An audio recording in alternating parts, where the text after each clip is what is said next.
تقسیم سے پہلے کے 300-400 برسوں میں خاص کر بر صغیر کے مسلمان نے تجارت کو اپنی شان قلندری کے خلاف سمجھا، اس لیے کہ اس میں یہ اندیشہ تھا کہ ذرا سی غفلت یا لاپرواہی سے کہیں منافع نہ ہو جائے۔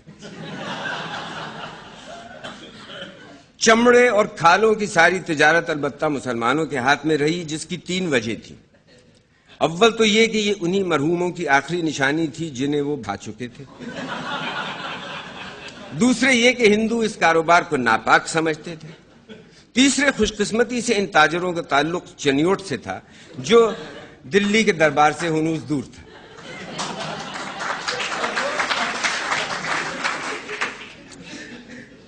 ان کی سوجھ بوجھ کے سامنے مارواڑی بھی کان پکڑتے ہیں۔ مشہور ہے کہ چنیوٹی یا میمن پاگل ہو جائے تب بھی دوسرے کی پگڑی اتار کر اپنے ہی گھر میں پھینکتا ہے۔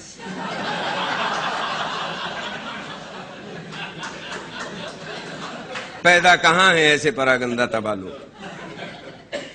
تعجب کی بات ہے کہ اردو کی داستانوں میں سوداگروں کا ذکر کہیں آتا ہے تو محض قزاقوں سے لٹنے کے لیے، اور یہ بھی اس طور پہ کہ پڑھنے والوں کی اخلاقی ہمدردی ہمیشہ لوٹنے والوں کے ساتھ رہتی ہے۔ اردو غزل میں ہمیں یاد نہیں کسی شاعر نے سوداگر کو کلمہ خیر کے ساتھ یاد کیا ہو۔ ہاں، ایک نظم مثنوی زہر عشق میں سوداگر در آیا ہے، وہ بھی فقط اس لیے کہ اس کی ایک دختر تھی جو خلاف محاورہ نیک اختر نہ نکلی۔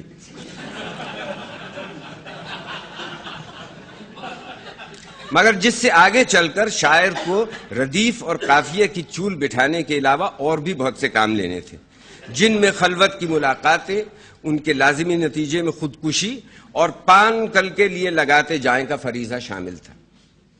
جس محلے میں تھا ہمارا گھر وہیں رہتا تھا ایک سوداگر، ایک دختر تھی اس کی ماہ جبیں، شادی اس کی ہوئی نہیں تھی کہیں۔ آخری مصرے میں جو نوید مسرت ہے اس نے پہلے 3 مصروں میں جان ڈال دی۔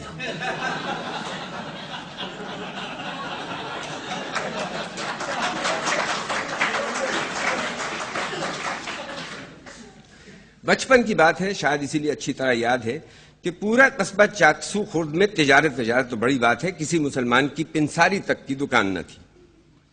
سن 33 میں مسلمانوں نے چندہ جمع کر کے سرمایہ فراہم کیا اور سہولت یار خان ریٹائرڈ سب انسپیکٹر پولیس کو مسلمانوں کے محلے میں پرچون کی دکان کھلوا دی۔ سہولت یار خان کو منافع سے تو دلچسپی تھی لیکن حساب کتاب کو مکروہ گردانتے تھے۔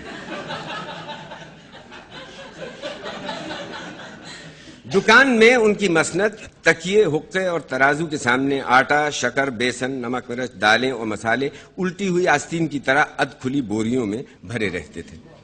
جو چیز جتنی بکتی اس کی قیمت اسی بوری یا کنستر پر سارے دن پڑی رہتی تھی تاکہ حساب میں آسانی ہو۔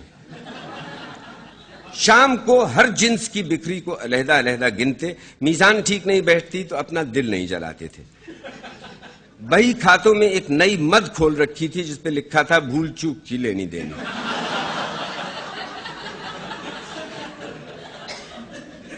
روزانہ نقدی میں جو کمی بیشی ہوتی تو وہ اسی کے متھے مارتے، ہوتے ہوتے اس مد میں کافی رقم چڑھ گئی جو تقریباً اصلی سرمایہ کے برابر تھی۔ شب برات کی صبح مرزا عبد الودود بیگ جن کی عمر اس وقت 7 سال ہوگی 6 پیسے کی زعفران لینے گئے۔ اتفاق سے زعفران کی ابھی بہنی نہیں ہوئی تھی اور اس کے ڈبے پر کوئی ریزگاری نہیں تھی۔ سہولت یار خان نے بندی بندائی پوڑیا مرزا کے ہاتھ سے چھین کر کہا، گوبندہ بنیے کی دکان سے خرید لے۔